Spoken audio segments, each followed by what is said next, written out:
মানে এটাও একটা ট্রেলার, বাংলা সিনেমার ট্রেলার এত খারাপ, মানে যেখানে দাঁড়িয়ে 2024-এ বাংলা কমার্শিয়াল সিনেমার জগতে বিগ অ্যাচিভমেন্ট হতে চলেছে, যে বাংলায় এতগুলো কমার্শিয়াল সিনেমা পরপর রিলিজ করতে চলেছে, সেখানে দাঁড়িয়ে বাংলা সিনেমাটা ট্রেলার দেখার পরে একজন রিভিউয়ার হিসেবে আমার মনে হচ্ছে যে এটা দেখার আগে আমার দু চোখ কেন ঠাকুর অন্ধ করে দিল না।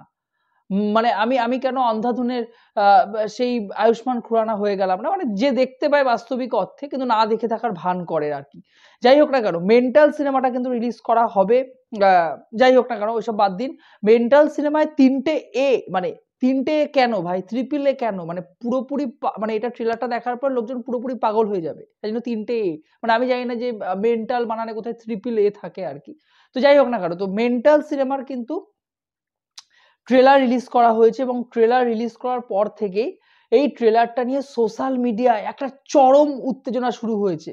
বিশেষ করে এই ট্রেলারটা রিলিজ করার পরে সোশ্যাল মিডিয়ার মানুষরা নতুন মিমস মেটেরিয়াল পেয়েছেন, তারা এটা নিয়ে বেশ কয়েকদিন ধরে তারা হাসাহাসি করবেন, ফানি জোকস তৈরি করবেন, এবং ইয়াশ নুসরাতের যে তারা যে একটা বেস্ট কাপল, আমাদের ভারতবর্ষের তারা বেস্ট কাপল, পৃথিবীর বাইরে যতগুলো উপগ্রহ রয়েছে সেখানে যতগুলো কাপল থাকে আর কি, তাদের মধ্যে তারা বেস্ট কাপল, এই সিনেমা তারা আবার প্রমাণ করেছেন।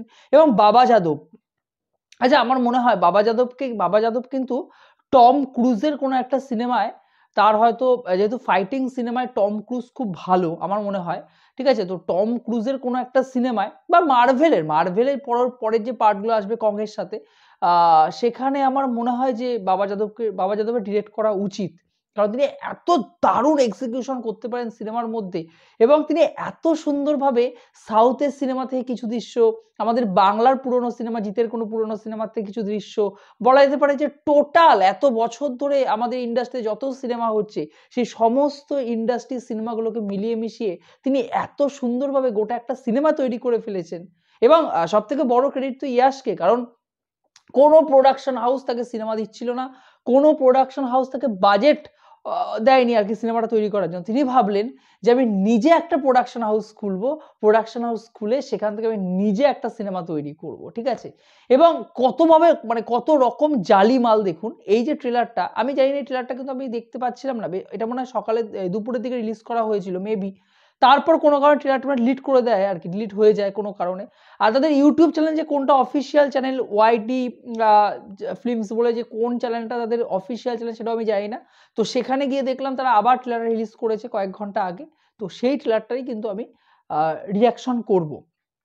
দেখুন সব থেকে বড় কথা, বাংলা সিনেমার ট্রেলারে মানে এত খারাপ দশা, প্রথমত তো এখানে যে ভিলেন আর কি, সায়ন্তনী নাম, পিছনে আপনি ছবিও দেখতে পারবেন তার, মানে তাকে কোনো অ্যাঙ্গেলে তো ভিলেন মনে হচ্ছে না ভাই, তাকে ভিলেন কেন তৈরি করা হয়েছে, মানে এই সিনেমাটাকে একটা কমেডি ফিল্ম, এখানে মদন মিত্রকে নেওয়া হয়েছে কেন, মানে তার ক্যারেক্টারটার কি ভূমিকা, মানে এটা কি একটা ফানি ফিল্ম হতে চলেছে, না এই সিনেমাটা একটা অ্যাকশন প্যাক কমার্শিয়াল সিনেমা তৈরি হবে, না এই সিনেমাটার মধ্যে আমরা গদ মানে বাস্তবিক অর্থে তো ইয়াশ আর নুসরাত কাপল, তো তাদের প্রেমটা কি আবার আমরা অন স্ক্রিন পর্দায় টাকা দিয়ে দেখতে যাবো না, কি কারণে গোটা সিনেমাটাকে তৈরি করা হচ্ছে তার তো কোনো আভাস আমি গোটা ট্রেলারে পেলাম না। একটা ট্রেলারকে এত জঘন্যভাবে ট্রিট করা হয়েছে, এত জঘন্যভাবে কাটা হয়েছে।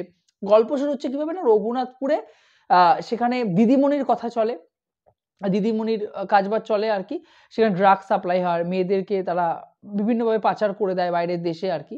সেখানে পুলিশের খবর কেউ রাখে না, পুলিশ কারোর কোনো খবর রাখে না, পুলিশের কোনো ভূমিকা নেই সেই গ্রামে। তো তারপরে সেখানে সূর্য অর্থাৎ ইয়াশ আগমন হচ্ছে তার পুলিশের ভূমিকায়, তারপর এসে সে নুসরাতের প্রেমেও পড়ে যাচ্ছে, সেখানকার মেয়ের একটি মেয়ের প্রেমে পড়ছে, এবং প্রেমে পড়ার পরে তাদের দুজনের জীবনে সমস্যা আসছে, সে দিদিমণিকে কোনোভাবে মানে না, সে গোটা গ্রামকে বদলে দিতে চায়। রঘুনাথপুরের গ্রামটারই বা শেষ অবধি কি অবস্থা হবে সেটা জানতে গেলে আমাদেরকে হলে গিয়ে এই সিনেমাটা 2 ঘন্টা অত্যাচার সহ্য করতে পারেন, 2 ঘন্টার উপরে হবে যাই হোক না কেন। তো গোটা ট্রেলারটাকে আপনি দেখুন, মানে আজ থেকে 10 বছর, 12 বছর, 15 বছর আগে যেরকম সিনেমা তৈরি হতো এর থেকে ভালোভাবে সেই সিনেমার কিন্তু ট্রেলারগুলোকে কাটা হতো, এবং এই সিনেমার মধ্যে ইয়াশকে আপনি একবার দেখুন, তার মধ্যে কোনো পোটেনশিয়াল নেই ভাই, সে একজন অভিনেতা, সে একটা কমার্শিয়াল সিনেমা, একটা বড় একজন মানে আমাদের পশ্চিমবঙ্গের, এবং যদি এই সিনেমাটা পরবর্তীকালে বাংলাদেশে রিলিজ হয়, একটা বড় সংখ্যক দর্শককে তারা টার্গেট করে সিনেমা রিলিজ করছে, তার ক্যারেক্টারটা আপনি একবার দেখুন, মানে তাকে দেখে আপনার হাসিও পাবে না, কান্নাও পাবে না, মনে হবে যে এরকম অভিনেতা আমাদের ইন্ডাস্ট্রিতে কেন জন্মেছে? ঠিক আছে? এত খারাপ তার অভিনয় ক্ষমতা। নুসরাতকে আপনি একবার দেখুন, মানে অন স্ক্রিন পর্দায় তাদের জুটি কোনোভাবেই তো জমছে। বাস্তবে তারা কেমন কাপল সেটাও কিন্তু আমার জানতে ইচ্ছে করে। মানে তারা কি এতটাই আনরোমান্টিক? মানে তারা কথা বলতে গেলেও কি এতবার তোতলায়? তারা কথা বলার সময়ও কি এতবার ভেবে বলে? তো এটাও কিন্তু আমার জানার একটা বিষয় রয়েছে। আচ্ছা, এই যে গোটা সিনেমার গল্পটা, এখানে ভিলেনকে কোনোভাবে ভিলেন মনেই হচ্ছে না। মানে তাকে কেন ভিলেন হিসেবে নেয়া হয়েছে? মানে সেই ঘাতকের বিন্দু মাসিকে যদি আপনি রিপ্রেজেন্ট করতে চান, আপনি সেই সিনেমাটার ভিলেন মানে বিন্দু মাসি ক্যারেক্টারটা আপনি একবার দেখুন। তার কথা বলার স্টাইলটা আপনি একবার দেখুন। এখানে দিদিমণি মানে আপনি নিজেই এটাকে হাস্যকর একটা বিষয় নিয়ে এসেছেন। এখানে যে গ্রামগুলোর কথা বলা হয়েছে, এখানে যে র‍্যাকেটের কথা বলা হয়েছে, কোনো কিছুর মধ্যে কিন্তু যুক্তিযুক্ত কোনো ব্যাপার নেই। এখানে আপনি কালার গ্রেডিয়েন্টস দেখুন। হ্যাঁ, শুধু দেখতে কি ভালো লাগছে, ইয়াসের যে এন্ট্রি সিনটা সেটাকে দেখতে তুলনামূলকভাবে কমার্শিয়াল সিনেমার একটা কিন্তু ফিল দিচ্ছে। তাছাড়া এই সিনেমার মধ্যে কোনো রকম কোনো কিন্তু মানে কোনো আমাকে কিন্তু কোনোভাবে গোটা ট্রেলারটা কিন্তু প্রভাব ফেলতে পারেনি। বরং লাস্টে মদন মিত্রকে দেখার পরে এই ট্রেলারটা কিন্তু বিশেষ করে অসহ্য, মানে প্রথমত এত বড় ২ মিনিটের ওপর একটা ট্রেলার, ২.৫ মিনিটের কাছাকাছি। তো এই ট্রেলারটা কিন্তু বলতেই হবে যে বাংলা সিনেমার কমার্শিয়াল সিনেমাকে কোনোভাবে তো ওপরের দিকে ওঠাবেই না। বরং এতদিন ধরে যে কমার্শিয়াল সিনেমা নিয়ে লোকে হাসাহাসি করত, শহরকেন্দ্রিক দর্শকরা তো এই সিনেমাটা দেখতে অবভিয়াসলি যাবে না। এটা আমি ১০০% সিওর।